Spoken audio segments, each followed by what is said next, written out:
né? Pela segunda vez aí, o endocrinologista Lucas Penchel. Bom dia, Lucas. Bom dia, tudo bem? Tudo bem. Hoje para falar um pouquinho aí sobre tireoidismo, hipertireoidismo. Difícil de falar esse negócio, a gente enrola a língua, viu? Na verdade, a gente vai falar de uma glândula endócrina muito importante, que é a tireoide, que quando ela fica preguiçosa é o hipotireoidismo e quando ela fica um pouco mais acelerada é o hipertireoidismo. Pois é, e é justamente essa pergunta que eu tenho aqui da Hanife, a nossa ouvinte, que enviou aí pelo Instagram. Ela quer saber qual a diferença entre hipotireoidismo e hipertireoidismo. Então, a tireoide é uma glândula, ela fica localizada na região do pescoço, tem um formato em H e ela produz um pró-hormônio chamado T4, muito importante para várias funções no organismo. Quando a tireoide começa a ficar preguiçosa por inúmeros motivos, até mesmo por questão familiar, é denominada de pouco, né? Hipotireoidismo, que é uma disfunção hormonal. Quando acontece o contrário, o oposto, ela fica hiperacelerada, né? Ela funciona mais do que deveria, ela produz mais hormônio do que deveria produzir, é o hipertireoidismo. Que no caso a tireoide produz muito, o chamado T4, e o T4 que vira T3 e o T3 que contribui para fortalecimento de unha, cabelo, funcionamento do intestino. Então o hormônio da tireoide ele funciona no corpo inteiro. Certo. Nesse caso, no hipo a gente perde peso e no hiper a gente ganha peso ou não tem nada a ver? Na verdade, esse pode ser um sinal, um sintoma, né? Que nem sempre acontece, mas na grande maioria das vezes o hipotireoidismo, pela queda do metabolismo, né? O metabolismo fica mais lento, a tendência é que a pessoa adquira peso. Certo. Ao contrário do hipertireoidismo, onde ela tem uma perda de peso até bem rápida. Entendi. Mais um ouvinte aqui do Instagram, a Shirley Barros, ela tá perguntando o seguinte: na ultra deu alterada, no exame de sangue tá normal, como saber se preciso tomar remédio para tireoide? Pela Sociedade Brasileira de Endocrinologia e todos os consensos médicos, para iniciar o tratamento do hipotireoidismo, a pessoa primeiramente precisa ter sinais e sintomas, né? E sinais e sintomas, eles são dos mais variados, como sonolência, preguiça durante o dia, o cabelo mais quebradiço, queda de cabelo também, o intestino fica mais preso, a unha fraca. E a partir dos sinais e sintomas, a pessoa procura um profissional habilitado. Este profissional que vai solicitar um exame de sangue, e geralmente os exames solicitados são chamados de TSH e T4 livre. E após sintomas mais alteração do exame de sangue, é confirmado o diagnóstico. O exame de ultrassonografia, ele pode vir alterado, mas é comum geralmente vir um cisto, vir um nódulo, que não quer dizer hipotireoidismo. Certo. Quer dizer apenas que tem um cisto e um nódulo que precisa ser investigado. Em outros casos, o ultrassom pode vir com sinais de tireoidite de Hashimoto, que quer dizer que a pessoa tem uma certa predisposição a ter o hipotireoidismo de origem autoimune, que é quando a imunidade, ao invés de defender, ataca nosso organismo. Mas se tem sinais e sintomas, procure um médico, faça o exame de sangue para confirmar ou não o diagnóstico. Certo, estamos falando aí, gente, com o médico endocrinologista Lucas Penchel, tá? E agora temos uma pergunta de um ouvinte que mandou pelo WhatsApp da Liberdade. Bom dia, família Liberdade, tudo bem? Aqui é a Hanife Cleia, falo do bairro Tupi. Gostaria de perguntar ao doutor qual é a diferença de hipotireoidismo e hipertireoidismo. Obrigada. Ok, isso, na verdade ele já respondeu, né? Essa pergunta. Vamos mais uma? Bom dia, meu nome é Cássia. Eu gostaria de perguntar pro doutor. Eu fiz a retirada da tireoide e no momento em acompanhamento, né?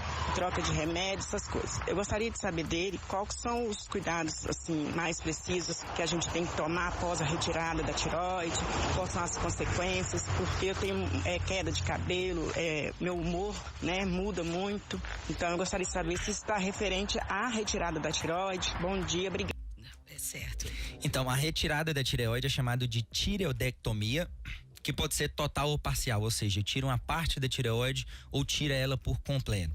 Geralmente essa retirada é quando a pessoa tem algum nódulo que tem característica maligna, né? E nessa indicação é aconselhada a retirada da tireoide para que um provável problema não dissemine aí pelo corpo. Quando retira a tireoide, o organismo ele não estará produzindo mais o hormônio T4 e por esse motivo tem que fazer a reposição do hormônio. Ou seja, vai precisar tomar, né, este hormônio por via oral o resto da vida, mas não somente tomar este hormônio, mas também adotar medidas de bons hábitos de vida, né? Desde uma melhora na qualidade do sono, no tempo de sono, controle do estresse, na ingestão de alimentos ricos em selênio, como a castanha de caju, castanha do Pará. Em alguns casos, ter um controle maior sobre a ingestão de alimentos com iodo, como algas, peixes do mar. Também ingerir bastante frutas e verduras. O aconselhado aí é colocar várias cores no prato, né? Seja no almoço ou jantar. Geralmente ter de 3 a 5 cores diferentes no almoço e no jantar. Então todas essas dicas de atividade física, controle do estresse, melhora do hábito do sono, podem contribuir sim no funcionamento da tireoide do organismo como um todo. Certo. Natália Marques, quer fazer alguma pergunta sobre tireoide? Bom dia, Lucas, tudo bem? Bom dia, tudo ótimo. Bom, na verdade, eu queria fazer uma pergunta a respeito do coronavírus. Em tempos de coronavírus, quais são as orientações de alimentação para essas pessoas? O que você acha que pode contribuir para o bem-estar da pessoa no geral? Essa é uma das perguntas que eu tenho mais recebido aí nessa última semana, né? Vamos lembrar que a pessoa pode ter uma imunidade excepcional, que mesmo assim isso não blinda ela de adquirir a doença. Então, mesmo tendo a saúde de ferro, ela pode adoecer. Mas, muito provavelmente, a doença será mais branda. E falando em alimentos, né? Para quem gosta de chá de gengibre, chá de hortelã, aí é ótimo para imunidade. A famosa água com limão pela manhã, né? Rico em vitamina C, que produz também aí uma certa melhora da imunidade. São boas opções. Para quem não gosta da água com limão, lembrar que kiwi, acerola, morango, goiaba são frutas ricas em vitamina C.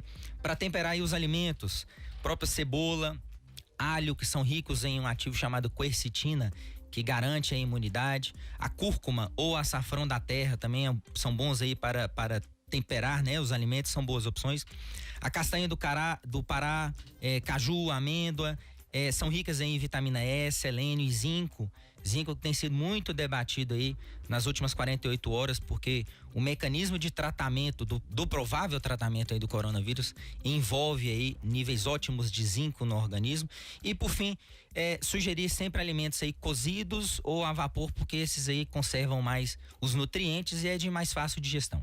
E lembrando também que as pessoas devem manter a hidratação, né, Lucas? Sem sombra de dúvidas, e para quem quer saber como se hidratar, é um cálculo simples: 35 ml vezes o peso, né? Então uma pessoa aí, 35 ml vezes 70 quilos, vai dar a quantidade de água que deve ser ingerida durante o dia. A sugestão é fracionar essa quantidade e não ingerir tudo de uma vez, né? Então, se der 2,5 litros, por exemplo, ingerir 500 ml pelo período da manhã, 500 no período da tarde, aí vai fracionando durante o dia. Ok. Tem mais pergunta de ouvinte, né, Spaldi? Eu tenho uma mocinha de 3 anos e aos 7 meses nós descobrimos que ela tinha hipertiroidismo. E então nós fazemos acompanhamento com um endócrino e ela toma medicação por ano. E até então tá controlado, tá dentro das normalidades. Eu gostaria de saber se ela vai ficar dependente desse remédio pro resto da vida ou com o tempo ela pode vir a largar esse remédio. Criança. Eu brinco até com meus pacientes que na medicina e no amor não existe nunca nem sempre, né? Então é difícil falar se a sua filha vai precisar tomar para sempre esse remédio. A medicina não é a ciência exata. Mas ele disse hipertiroidismo e tomar Puran. Certo. O Puran, que é um análogo, né? É semelhante ao hormônio T4, ele é utilizado no hipotiroidismo. Então, muito provavelmente, ela não tem o hiper, onde a tireoide fica acelerada. Ela tem o hipo. E pessoas, né? Crianças, pessoas aí com a faixa etária mais baixa, quando tem o diagnóstico de hipotiroidismo, geralmente tende a ser o hipotiroidismo de Hashimoto, que é autoimune. O que geralmente aí aumenta a probabilidade de utilizar essa medicação pro resto da vida. Usando a medicação, tendo o controle nos níveis laboratoriais, nos exames de sangue, a saúde está garantida, né? Então ela vai precisar sim acompanhar pelo médico, geralmente o endocrinologista pediátrico, fazer os exames com periodicidade, tomar a medicação, os exames vindo dentro da normalidade, mantendo bons hábitos, a saúde está garantida e aí não tem com o que o preocupar. Ô, doutor, nós estamos ao vivo aqui pelo Instagram e algumas perguntas de ouvintes estão chegando. A Lilima, ela está dizendo o seguinte: bom dia, doutor, pessoal da Liberdade. Eu gostaria de saber se tem algum exame mais específico para detectar o hipotireoidismo, porque eu tenho sintomas, como por exemplo, dificuldade para perder peso e sonolência, mas exame de sangue não acusa. Isso acontece muito, tem um hipotireoidismo chamado clínico, que é quando a pessoa tem sinais e sintomas, mais alterações no exame de sangue. Existe o hipotireoidismo subclínico, onde tem sinais e sintomas, queda de cabelo, unha fraca, sonolência, indisposição, e os exames laboratoriais não vêm tão alterados. Mas pela Sociedade Brasileira de Endocrinologia precisa vir com o chamado TSH, que é um hormônio, maior ou igual a 10. Certo. Então, se esse TSH no seu exame de sangue vem menor que 10, não tem como dar o diagnóstico de hipotireoidismo. Se ele vem maior do que 10, a probabilidade de ter esse diagnóstico é grande. Mas uma das coisas que a gente faz na prática é, se esse chamado TSH em um determinado período vem 3, e depois vem 5, aí vem 7. Certo. Pela cronologia, esse TSH está aumentando, ou seja, existe uma probabilidade maior de adquirir o hipotireoidismo no futuro. Todo esse jogo de números e palavras, um médico tem que ficar atento. E se esses sinais e sintomas estão persistindo, tente descartar restrição alimentar, tente descartar insônia, porque a insônia, deficiência de testosterona, jejum intermitente, restrição alimentar, exercício demais pode causar sinais e sintomas semelhantes ao hipotireoidismo. E pra gente encerrar, eu tenho mais uma pergunta que chegou pelo WhatsApp. Vamos lá? Meu nome é Aparecida do Serra Dourada, Vespasiano. Gostaria de perguntar pro doutor, quem tem a tireoide tem que tomar mais cuidado com o Covid-19? E outra, eu ainda tenho uma dúvida, se a tireoide é uma doença crônica. Então, sobre a questão do coronavírus, né? As pessoas que devem tomar mais cuidado são indivíduos aí com a faixa etária maior, igual a 65 anos, que tomam remédio para pressão, diabetes ou possuem algum problema cardíaco. Essas são, direi, o grupo de risco. Colocamos também gestantes, né? Grávidas. Quanto a tireoide, todo mundo tem tireoide. Quando ela não está funcionando bem, hipotireoidismo. Quando está funcionando de forma acelerada, hipertireoidismo. Esse hipo ou hipertireoidismo são doenças crônicas, assim como hipertensão, diabetes, colesterol, dentre outros. E sendo uma doença crônica, a pessoa tendo ela entra também no grupo de risco aí pro coronavírus. Então, todo mundo que toma remédio todos os dias por um longo período, 1 ano, 2 anos, está no grupo de risco e deve tomar cuidado. Mas na estatística do coronavírus, as doenças que mais preocupam são doenças do coração, pressão alta e diabetes. Certo, vamos agradecer aí a presença do Dr. Lucas. Possivelmente na próxima semana ele estará de volta, não é isso? Vamos colocar em pauta aí algum outro assunto. E se o nosso ouvinte quiser, pode também dar aí a sua sugestão pelo 971319292. Não é isso, doutor? Exatamente. Na terça que vem a gente está aqui retirando dúvidas dos ouvintes, mas para quem quiser acompanhar no Instagram é @dr de Dr. Lucas Penchel com CH. Obrigado. Ok, obrigada. Bom